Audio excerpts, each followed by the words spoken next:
Saludos amigos de todo el país, bienvenidos a la nueva miniserie de programas sobre el agua, recurso indispensable y vital para Puerto Rico.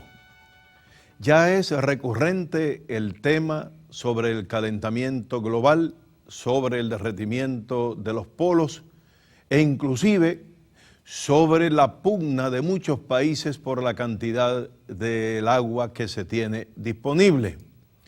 Allá arriba en Uruguay se nutre de muchos cuerpos de agua el llamado acuífero de Paraguay, que cruza 3 países y que de acuerdo con informes tiene agua para 6.000 millones de personas por 200 años, pero tiene un problema: se está contaminando. En Puerto Rico, nuestros acuíferos, que a la misma vez suplen parcialmente de agua a otros cuerpos, quebradas, ríos, humedales, estuarios, etcétera, tenemos también que entender lo vital del problema del agua, pero del agua potable, del agua necesaria para consumo, de las fuentes de contaminación de agua y un larguísimo etcétera. Es por eso que el Canal 40 y la Universidad Metropolitana, a través de la Escuela de Asuntos Ambientales que dirige el doctor Carlos Manuel Padín Bibiloni, han iniciado esta miniserie de programas. Con nuestros invitados y con la importancia sobre el tema, dejamos de inmediato al doctor Padín Bibiloni. Saludos. Muchas gracias, Néstor. En esta serie queremos hablar sobre el problema de agua y la situación que enfrenta Puerto Rico y las soluciones que tenemos para atender esta situación. Y para esto, en este primer programa tenemos 2 invitados especiales de 2 de las agencias federales que están monitoreando tanto su cantidad como su calidad. Tenemos al señor Pedro Díaz, que es el director del Servicio Geológico Federal. Bienvenido, Pedro. Muchas gracias. Y también tenemos al ingeniero Peter Axel Soderberg, de la Agencia de Protección Ambiental, el director del Caribe. Bienvenido. Muchas gracias por la oportunidad. Y la primera pregunta para Carl, ¿por qué el agua? ¿Por qué el tema de agua es relevante hoy día? Y fue relevante hace 20 años atrás y todavía estamos hablando de este tema. Bueno, yo creo que en Puerto Rico se habla mucho y se le da mucho énfasis a las costas, y con razón, porque estamos en el trópico, queremos auspiciar la industria del turismo, nosotros mismos disfrutamos de la playa, queremos que se aumente la pesca. Pero yo creo que en la ciudadanía no hay conciencia de la importancia de los cuerpos de agua dulce y los beneficios que nos brinda. Y precisamente yo quisiera que Pedro nos diera cifras en términos de cómo se usa esa agua dulce en Puerto Rico, para que los televidentes entiendan la importancia de esos recursos y por qué tenemos que protegerlos. Cómo no, saludos y pues muchas gracias por la invitación. Puerto Rico es una isla que cuando miramos el recurso de agua es abundante. Aunque tiene un tamaño pequeño, su topografía y geología son diversas, y entonces el recurso de aguas superficiales, como mencioné, es bien abundante. El promedio anual de escorrentía, esto es el agua que discurre por los cuerpos de agua en Puerto Rico, se estima en 1.500 millones de galones diarios. Y de estos 1.100 millones de galones diarios podrían estar disponibles para su uso. Los datos del programa de uso de agua para el año 2000 estiman que el 78% del agua para abasto público proviene de fuentes de agua superficial. O sea, esto es de los ríos, tomas en los ríos o en los lagos, para un total de 426 millones de galones diarios. Aunque esta cantidad es más que suficiente para satisfacer las necesidades actuales y futuras, los recursos disponibles usualmente no se encuentran cerca de las áreas de demanda, y esto puede crear problemas de abasto, especialmente durante épocas con escasez o merma de la lluvia. El Servicio Geológico Federal está monitoreando continuamente tanto calidad como cantidad. ¿Nos podrías hablar un poquito? Porque quizás los televidentes desconocen qué es el USGS, ¿Cómo el no? Servicio Geológico. Como no, el Servicio Geológico de los Estados Unidos es una agencia creada por el Congreso de los Estados Unidos, se crea en el 1879. Wow. Una de las agencias que más se conoce en Puerto Rico, y es hermana nuestra, que pertenecemos al Departamento del Interior, es la agencia para el manejo, para el Fish and Wildlife Service, o sea, el servicio de pesca y vida silvestre. La misión, cuando se crea el servicio geológico, se crea con la misión de clasificar las tierras públicas y documentar la estructura geológica, los recursos naturales y los productos de dominio nacional. Sin embargo, en el 1989, ya en Puerto Rico, el Servicio Geológico había escrito el primer documento sobre recursos de agua. Inclusive este documento está en el internet, si alguno está interesado, es sumamente interesante. Y en el 1958 establece una oficina permanente en Puerto Rico. Desde ahí empieza entonces a trabajar con los datos que para aquel entonces manejaba lo que era la Autoridad de las Fuentes Fluviales, hoy en día la Autoridad de Energía Eléctrica. Y entonces a través de programas cooperativos con agencias locales y otras agencias del gobierno federal, empieza a monitorear la cantidad y la calidad de las aguas en los ríos en Puerto Rico. Hoy en día contamos con alrededor de una red de 165 estaciones que monitorean caudal y una red de 56 estaciones para monitorear calidad de las aguas superficiales en Puerto Rico.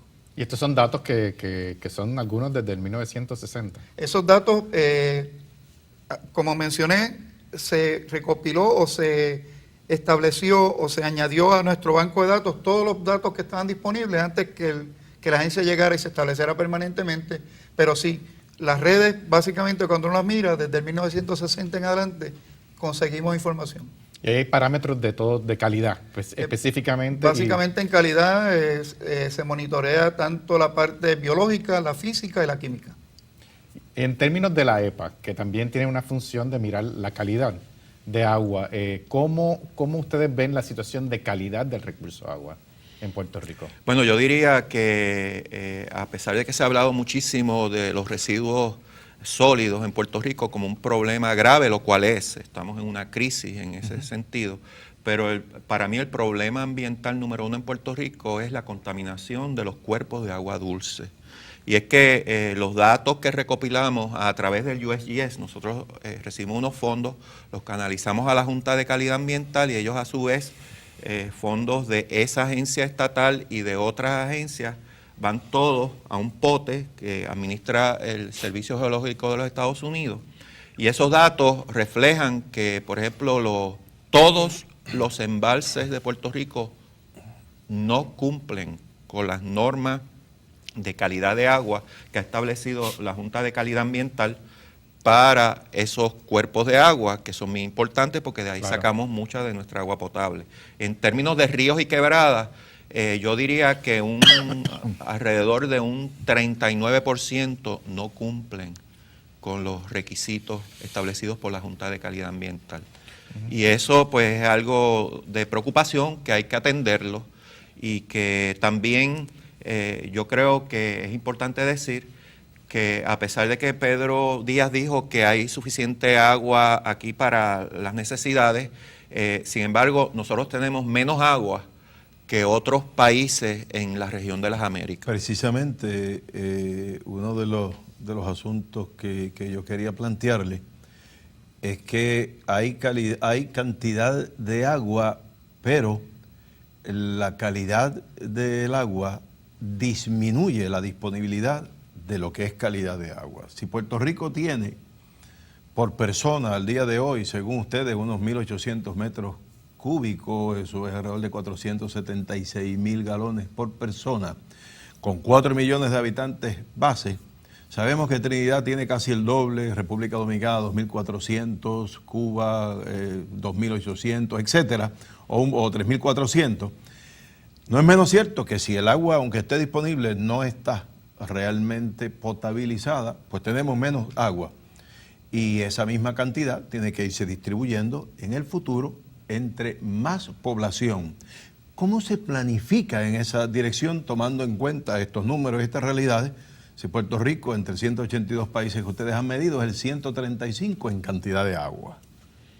Bueno, eso lo que indica es que tenemos que tener mucho más cuidado en términos de las condiciones que se le ponen a los permisos de descarga a las entidades públicas y privadas que descargan a los cuerpos de agua dulce, precisamente porque tienen una capacidad asimilativa mucho menor. En otras palabras, no es lo mismo descargar el efluente de una planta de tratamiento de aguas usadas domésticas en el río Orinoco, que quizás ni la note, versus descargarlo en el río Grande de Loíza, que no es grande si lo comparamos en la liga del Orinoco o el río Magdalena de Colombia, por ejemplo. El río Zaire. Exactamente. Entonces, por eso es que entonces el énfasis que estamos haciendo es determinar cuál es la capacidad asimilativa de esos cuerpos de agua, empezar por lo básico y entonces repartir, vamos a llegar a racionar esa capacidad asimilativa entre los que están descargando, que no solamente son las fuentes puntuales, o sea, las descargas industriales o de plantas de tratamiento de aguas negras, sino también las fuentes dispersas, que anteriormente pues no se le había dado mucho énfasis. ¿Una fuente dispersa es qué para los efectos de nuestros televidentes? Es como, por ejemplo, los efectos de cuando se construye, la sedimentación que discurre. Si estamos hablando de cultivos agrícolas, lo mismo, la sedimentación que en ese caso también arrastra plaguicidas y fertilizantes. Puede ser la escorrentía pluvial en los pueblos, que todo el mundo cree, bueno, porque la lluvia no está contaminada, pero lo que arrastra en la carretera Exacto. sí provee para la contaminación. Las empresas pecuarias del país, como las granjas avícolas, las porquerizas y también las vaquerías, todo eso son fuentes dispersas que es preciso ponerles un control también. No, y lo difícil de estas fuentes dispersas es que al estar dispersas tú no tienes un punto para decir, pues los voy a tratar, los voy a intersectar, porque están corriendo por toda la finca. Y se agrava mucho con el problema de que nosotros hemos intervenido con nuestros cuerpos de agua, lo hemos modificado, por lo tanto ya no tienen ni la cantidad de agua, ni el movimiento que antes tenía para poder diluir algunos de estos contaminantes. Ahora lo que hemos creado son estos expresos de canalizaciones, que esas descargas van directamente al estuario y van directamente al mar. No le estamos dando tiempo para que parte de esa contaminación entonces sea asimilada por el río. Y cuando uno habla de calidad, ¿de qué estamos hablando? ¿Qué parámetros son los que estamos mirando con respecto a calidad de agua? Bueno, dentro de nuestra red de muestreo, los parámetros de calidad, como pues menciona Carl, uno de los parámetros que se mira es la contaminación bacteriológica. Esa es la parte biológica de la contaminación tanto de animales como por nosotros, los seres humanos. Aunque las aguas se tratan, siempre hay productos que llegan al río. Otro de los factores que se mira pues, son los metales pesados, nutrientes, productos que usamos nosotros los seres humanos y que descargamos a los ríos contaminándolos, como son los plaguicidas, fertilizantes, otros productos. Actualmente se está mirando, y era algo que hablábamos recientemente Cal y yo, sobre los contaminantes que no se han estudiado, que son los contaminantes que son productos de las